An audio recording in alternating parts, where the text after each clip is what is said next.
अस्सलाम वालेकुम, this is ODA foxtrot from defence outpost. तो रिसेंटली हम लोग पाकिस्तान एयरफोर्स की बढ़ती हुई कैपेबिलिटीज़ के ऊपर तो बात कर चुके हैं कि किस तरह से दिन ब दिन किसी ना किसी डोमेन के अंदर पाकिस्तान एयरफोर्स फ्रीक्वेंटली अपनी कैपेबिलिटीज़ को स्ट्रॉन्ग कर रही है। लेकिन एट द सेम टाइम यहाँ पर एक ऐसा एरिया भी है जहाँ पर इस टाइम के ऊपर करंटली पाकिस्तान एयरफोर्स को एक बहुत बड़ा डिसएडवांटेज फेस करना पड़ रहा है, जिसको स्पेशली आज की इस वीडियो में हम लोग हाईलाइट करेंगे एंड किस तरह से मेक ए स्टैंड ऑफ में इस डिसएडवांटेज की वजह से हमें एक किस्म का ड्रॉबैक देखने को मिल सकता था, उसके ऊपर भी बात करेंगे। तो वीडियो काफी ज्यादा इंटरेस्टिंग और इम्पोर्टेंट होने वाली है। लेकिन उससे पहले अगर आप लोगों ने अभी तक चैनल को सब्सक्राइब नहीं किया हुआ तो please make sure like this video and do subscribe the channel. अब 7 मई 2025 जब इंडिया की तरफ से ऑपरेशन सिंदूर को लॉन्च किया गया तो सब्सिक्वेंटली पाकिस्तान एयरफोर्स की तरफ से अपना जो ऑपरेशन ज़र्बे करार है उसे इनिशिएट किया गया। एंड ज़र्बे करार का जो पहला फेज था वो intense electronic warfare jamming operations के ऊपर मुश्तमिल था, जिसमें इंडियन एयरफोर्स की जो चार्जिंग फॉर्मेशंस हैं उनकी सिचुएशनल अवेयरनेस और इंटरकनेक्टिविटी को डिसेबल करने के लिए इंटेंस इलेक्ट्रॉनिक वॉरफेयर ऑपरेशंस को परफॉर्म किया गया। लेकिन ये बात यहाँ पर है कि ये जो सारे इलेक्ट्रॉनिक वॉरफेयर ऑपरेशंस हैं इनको किसी जैमर एयरक्राफ्ट या फिर ईडब्ल्यू एयरक्राफ्ट ने नहीं परफॉर्म किया, बल्कि पाकिस्तान एयरफोर्स के जो recently inducted ground based electronic warfare aircraft थे, जिसमें data link jammers, encrypted communication jammers, उन सब की तरफ से इन इंडियन एयरक्राफ्ट को जैम किया गया था। अब खुशकिस्मती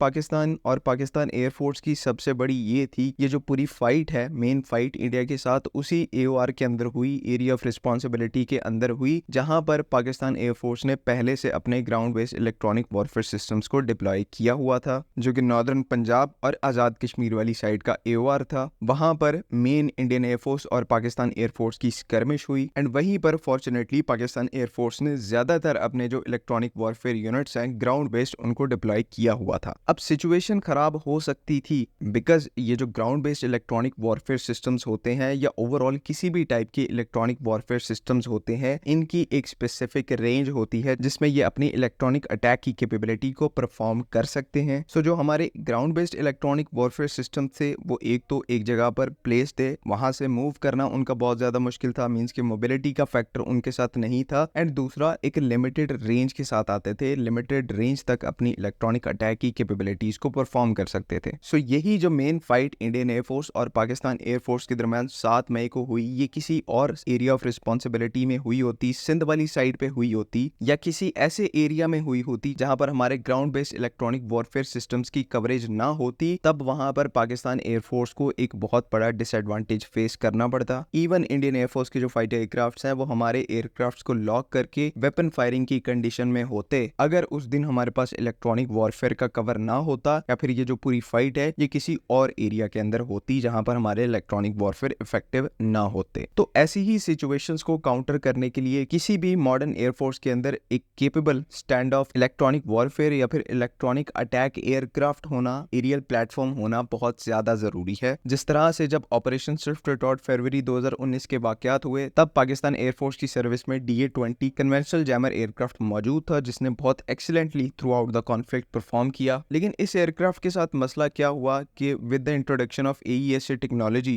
active electronically scanned array radars, जब से दोनों एयरफोर्सेस की तरफ से इंडियन एयरफोर्स और पाकिस्तान एयरफोर्स की तरफ से इंडक्ट करने चालू कर दिए गए हैं, तब से DA-20 जैसे जो कन्वेंशनल जैमिंग एयरक्राफ्ट हैं या फिर EW एयरक्राफ्ट हैं उनका कोई इतना ज्यादा रोल नहीं रह गया। बिकॉज एक तो इन एयरक्राफ्ट की जो रेंज है वो बहुत ज्यादा लिमिटेड है 2019 के कंपैरिजन में। इस दफा 2025 में मई 2025 के अंदर जो ज्यादातर ऑपरेशंस हुए वो स्टैंड ऑफ रेंजेस के ऊपर हुए, तो नेचुरली जितने भी प्लेटफॉर्म्स हैं उनको स्टैंड ऑफ रेंज के ऊपर EW एक्टिविटीज को परफॉर्म करने की कैपेबिलिटी उनके पास होनी चाहिए थी, जो कि DA-20 के पास नहीं थी। एंड क्योंकि ये एक कन्वेंशनल जैमर एयरक्राफ्ट था, AESA रेडार्स को जैम नहीं कर सकता था, तो इस वजह से पूरे तरीके से इस दफा ये DA-20 जो एयरक्राफ्ट है ये ग्राउंड रहे। पाकिस्तान एयरफोर्स की तरफ से इन्हें यूटिलाइज नहीं किया गया, जो कि हमारे लिए ऑपरेशनली एक बहुत बड़ी लिमिटेशन थी, जिसे जो ground based electronic warfare platforms हैं वो भी पूरा नहीं कर सकते। बिकॉज ग्राउंड बेस्ड और aircraft based electronic warfare platforms के अंदर सबसे बड़ा डिफरेंस ही ये होता है कि ग्राउंड बेस्ड पिन पॉइंट होते हैं वो अपनी जगह से इतनी जल्दी मूव नहीं कर सकते, लेकिन जो एयरक्राफ्ट बेस्ड जैमर्स होते हैं वो आप उनको जहां मर्जी एट मोमेंट्स नोटिस आप उनको लेके जा सकते हैं किसी भी स्पेसिफिक रीजन के अंदर, वो एंटर होकर अपने जैमिंग ऑपरेशंस को परफॉर्म कर सकते हैं। तो पाकिस्तान एयरफोर्स की जो उस दिन लिमिटेशंस थी वो एक केपेबल जैमर एयरक्राफ्ट की होने की वजह से ना होती, लेकिन फॉर्चुनेटली जैसे कि आप सबको आपको पता है कि हालात ज्यादा हमारी फेवर में चले गए, लेकिन हमें इस चीज को आइडेंटिफाई करना है कि वो जो एक डिसएडवांटेज है एक capable airborne electronic warfare aircraft के ना होने का, वो अभी भी हमें लाहक है। हमारे पास अभी भी कोई इलेक्ट्रॉनिक वॉरफेयर एयरक्राफ्ट केपेबल नहीं है जो कि एईएस से रेडार्स को जैम कर सके, जो कि अपने आप में एक बहुत बड़ा डिसएडवांटेज है।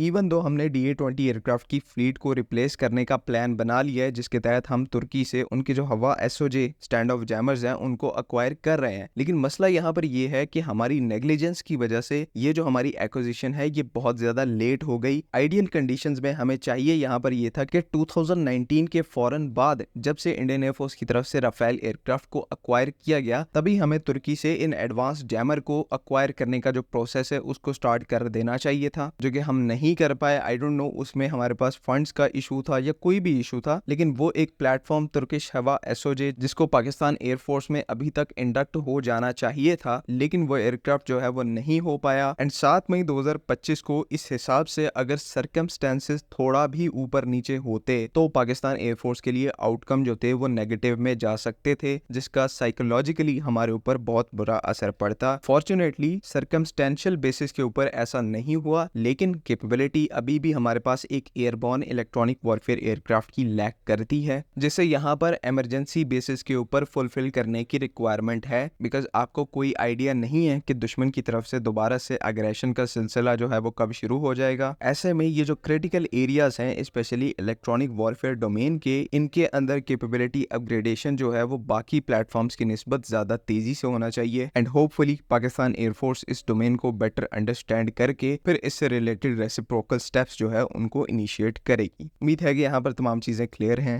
अगर इससे रिलेटेड कोई भी कंफ्यूजन है तो काइंडली कमेंट्स में जरूर मेंशन करें। बाकी अगली वीडियो तक के लिए अल्लाह हाफिज। पाकिस्तान जिंदाबाद।